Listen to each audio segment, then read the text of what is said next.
The Trump administration is once again making headlines, this time for weighing a major change to Social Security disability benefits.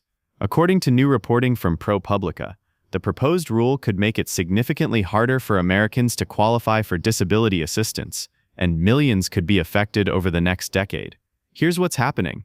Right now, when someone applies for disability benefits, the Social Security Administration looks at a few key things: their age, medical condition, and whether they can realistically find another kind of job based on their skills.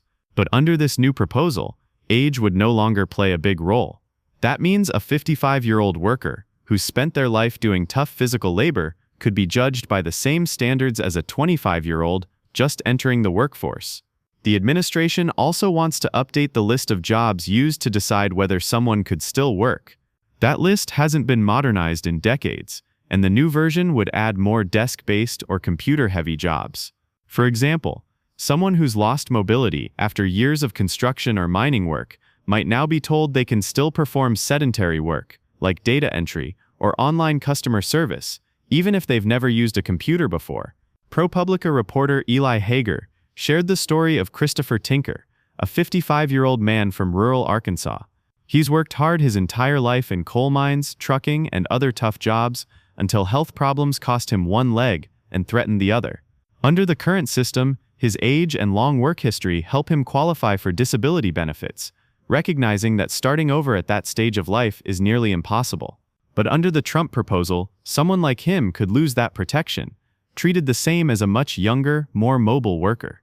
Critics say these changes would pull the rug out from under older working-class Americans, many of them from industries that already face decline.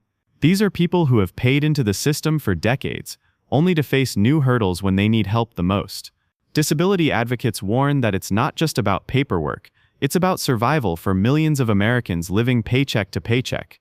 Supporters inside the Trump administration argue that the system needs updating to prevent abuse and modernize outdated rules.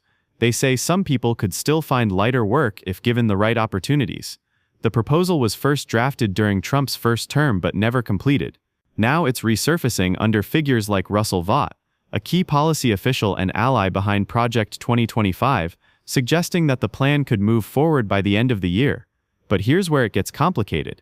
Data shows that the states most dependent on disability benefits are actually Republican-led ones: West Virginia, Kentucky, Arkansas, Mississippi, and Alabama. These are areas where many voters supported Trump and where physical labor is a way of life.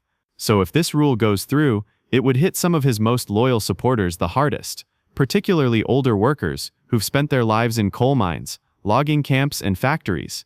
For now, the proposal is still under review, but if finalized, experts say it could strip eligibility from more than 1.5 million Americans over the next decade.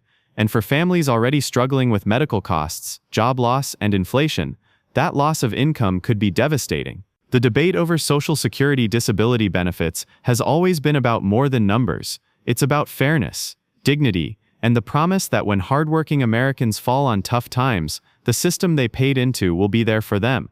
Whether that promise still stands may soon depend on how this rule unfolds in the months ahead.